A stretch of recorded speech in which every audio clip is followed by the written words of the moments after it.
From the Frank Beck Chevrolet Studio Annex. It's Wednesday night. It means it's time for time out overtime on the Time Out Overtime YouTube channel. I'm Rick Arsenault, and as usual, if you haven't done so yet, please get down there in the corner, down there, and smash that like and subscribe button. Thank you very much. Thanks for watching.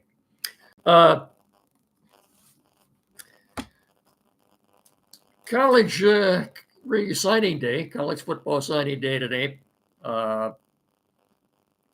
Early stages of it. Anyway, it's official. Bryce Underwood is coming to Ann Arbor. We'll get into that a little bit later on.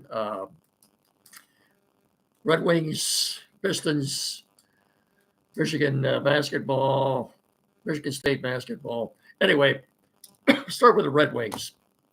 Let me wet the whistle here before we get started.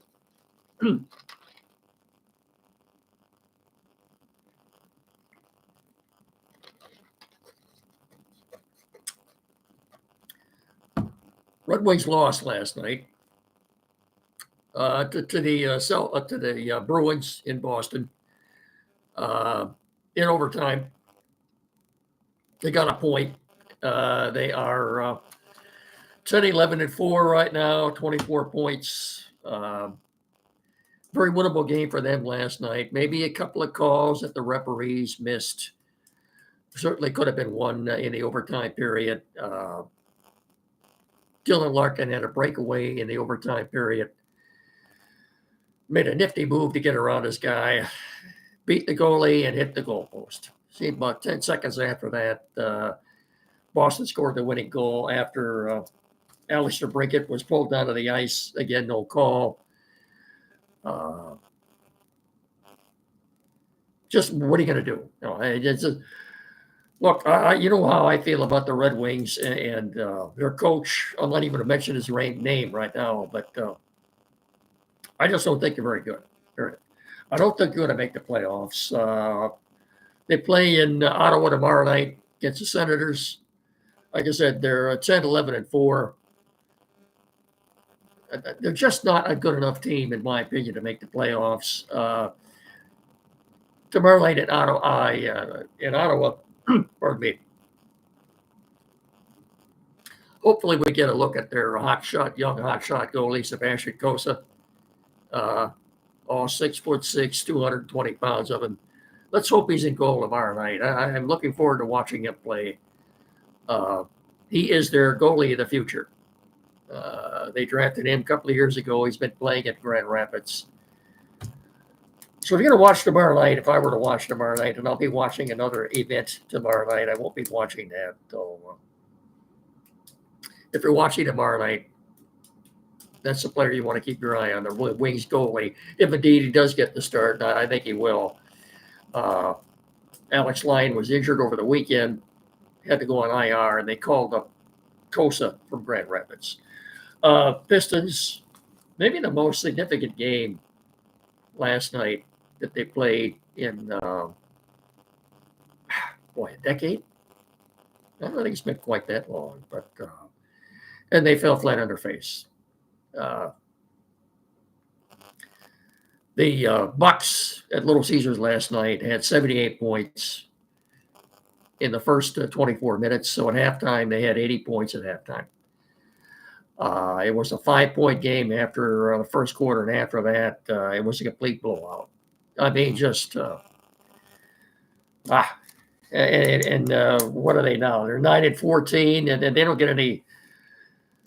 They're going to lose tonight. They're in Boston to play the Celtics. Celtics with the second best record in the East are 17-4.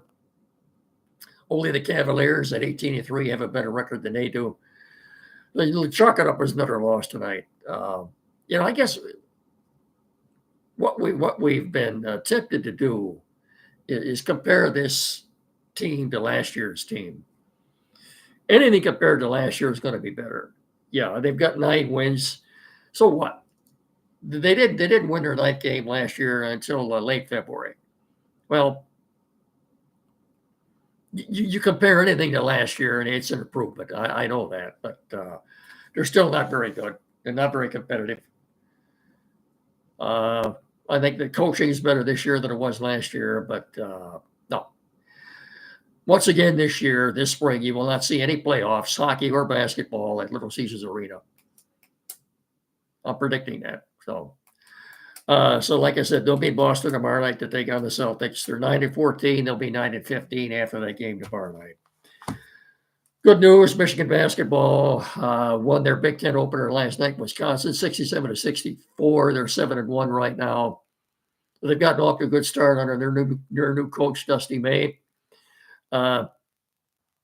Grizzly veteran coach Tom Izzo takes his 6-2 Spartans to Minneapolis tonight to take on Minnesota. I'm predicting a Minnesota win in that game. How much longer does Tom Izzo want to coach? 10, 15, 20 years? I don't know. I think it's time for him to go too, but all right, I get you caught up then pretty much on Michigan and Michigan State basketball, Red Wings, Pistons. Big game tomorrow night at Ford Field against the Packers. So before we get to that, it sounds almost like a blizzard the next couple of days headed our way, doesn't it? Some snow, 30 to 40 mile an hour winds. That's not good. So if you haven't done so yet, by the way, it will be warming up next week. This is ridiculous what we've been having here lately. But anyway, where am I going here? If you haven't done so yet, now is the perfect time to make an appointment to get into that service department at Frank Brake Chevrolet and to make sure that your vehicle is ready for the winter weather ahead. Make that appointment, get in there, check everything out. Let them check the strength of your battery, your belts and hoses, your wiper blades, antifreeze, and more. Plus, now is the perfect time to get that new set of tires so you don't go slipping and sliding down the highway. And if you don't think your car will make it through another rough Michigan winter, let the sales pros at Beck's help you find a vehicle for all seasons. You know, the 2025s are rolling in nearly every day out of the lot, so the selection right now is tops. You check out their inventory on their webpage at frankbeckchevy.com, or better yet, stop by the dealership on M99 between Hillsdale and Jonesville. Let them help you experience the Frank Beck difference. Chevrolet, together, let's drive. Before we get into the Lions game tomorrow night, Chicago Bears held a press conference on Monday. Hang on.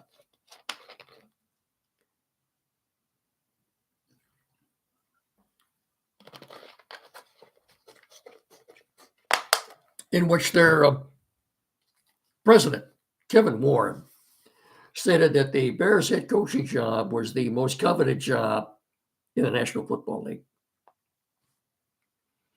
I don't think so, Kevin.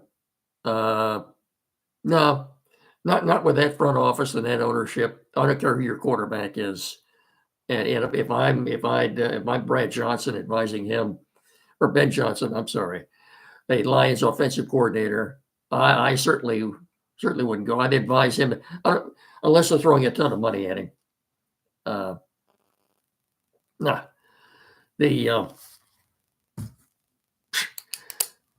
I think Matt Eberflus, their now ex-head coach, will end up somewhere next year, someone's defensive coordinator. Anyway, so some coordinators just aren't fit to be head coaches, and he was one of them. It just didn't work out. We'll get into the Michigan recruiting, too, here before we sign off.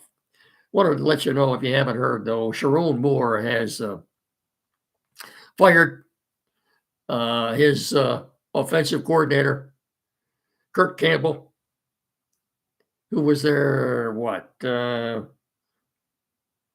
3 or 4 years, maybe 5. I don't know. So he said, I don't know right now who would be a good candidate to bring in as the Wolverines' new offensive coordinator, but you would think it would be a coveted job coming in to work with the now officially newly signed quarterback, Bryce Underwood. Yeah. Oh. By the way, Michigan, before we get into the Lions too, it's, as I said, it's official now. Bryce Underwood is indeed a Michigan Wolverine, and he will be coming to Ann Arbor.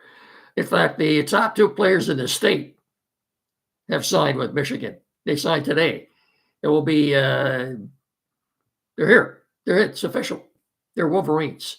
Of course, Belleville quarterback Bryce Underwood, the number 1 player in the nation in the class of 2025 per 247 Sports composite rankings. And Belleville safety Elijah Dotson, a 4-star prospect and number 190 recruit in the nation, have both signed agreements to attend the University of Michigan and play football here. Belleville High School, I believe we missed that. They had a press conference and went live streaming with a press conference when they were signing. For those 2, in fact, U of M has a top 10 ranked recruiting class led by Underwood, who flipped his commitment from LSU on November 21st, reportedly with the help of Tom Brady and other deep-pocketed individuals. Dotson was originally committed to Pitt, but flipped to U of M a day before Underwood did. As we go along, we'll fill you in on trying to tell you who, not going to go over the whole recruiting class today, but as we go on through the next few weeks, I'll try to throw in 2 or 3 names that will be coming to Michigan, new players here. So before we get to the Lions Packers tomorrow night, too, I want to tell you, as usual, what a good man who, without his knowledge and assistance, we wouldn't be doing this podcast right now. That's Tim Lindley at Quality PC in downtown Hillsdale, 37 Waldron Street, a couple hundred feet west of Howell. For all your technical needs, this is the most tech-savvy guy in our area, Tim Lindley. Anything at all, any issue at all you might have, computers new or used, maybe the computer you have now needs a little work done on it. Flat screen TV mounting, setup programming, maybe you're changing internet providers, printers, new or used, anything at all. This is the guy you want to see. Tim Lindley, Quality PC in downtown Hillsdale, 37 Waldron Street, a couple hundred feet west of Howell. Get in there and see him. 517-610-5372, or better still, like I said, get in there and see Tim. 37 Waldron Street, downtown Hillsdale. Tell him me and Mickey sent you. Will you please? Thank you very much. So, Lions 3-point favorites tomorrow night in their relevant game with the Packers. Lions come in 11-1, couple of games ahead of Green Bay. It's an 8:20 start on Amazon Prime, or what I don't understand is if you live in the Detroit area, the Tri-County area, I guess, of Macomb, Oakland, and Wayne County, you can get the game for free on the Fox 2 affiliate there in Detroit, WJBK. I don't understand that. I don't know why they get it. And the statewide affiliates like Fox 47 in Lansing or Fox 17 in Grand Rapids aren't getting it. I don't understand that at all. Why we have to pay for it and they don't? I don't get it. I understand. Apparently there's some sort of rule or regulation or whatever it is, but you want to see it here, you're going to have to pay for it. Otherwise, listen to it on WCSR. Like I said, the Lions are 3-point favorites. Injuries have pretty much decimated this defense. The Lions did come out today and with they saying that there were 4 players who definitely weren't playing tomorrow night. On offense is Taylor Decker, and defensively it would be Levi Onwuzurike, Josh Paschal, and the most significant one, DJ Reader. So with Reader not playing tomorrow night, you're probably looking at Broderick Martin, all 6'5" and 330 of him, making his first ever NFL start. Now, he did play Thanksgiving Day 2 or 3 snaps, but he hasn't seen much playing time at all. I think just because of the size of his body there, they want him in the middle of the line playing next to Lee McNeil. But boy, I'd be anxious to see who the starting lineup is in there tomorrow night. But I think all the new guys are going to play, including Jamal Adams, Miles Adams, uh, Ezekiel Turner, Akadim Muhammad, um, Jonah Williams. Who am I leaving out here? Quan Alexander. I mean, you're going to see numbers and names that you're not familiar with tomorrow night if you're watching the game. So, and a lot of people, too, aren't picking the Packers to win this game. About half and half. The nationwide, because the Lions are so banged up, you know, look, if the Lions, they're 11-1 now. If they want that top seed in the NFC and a first round bye, you're playing at home throughout the playoffs, they're almost going to have to win out. Possibly you could lose one more game and finish 15-2. If they were to do that, and the Eagles would win out, they'd also be 15-2. I think the Lions still have the tiebreakers over them. I was looking at that a little bit today. I can't explain that to you now, but if both teams would finish 15-2, obviously the first tiebreaker they're looking at is head-to-head. They don't play each other this year in the regular season.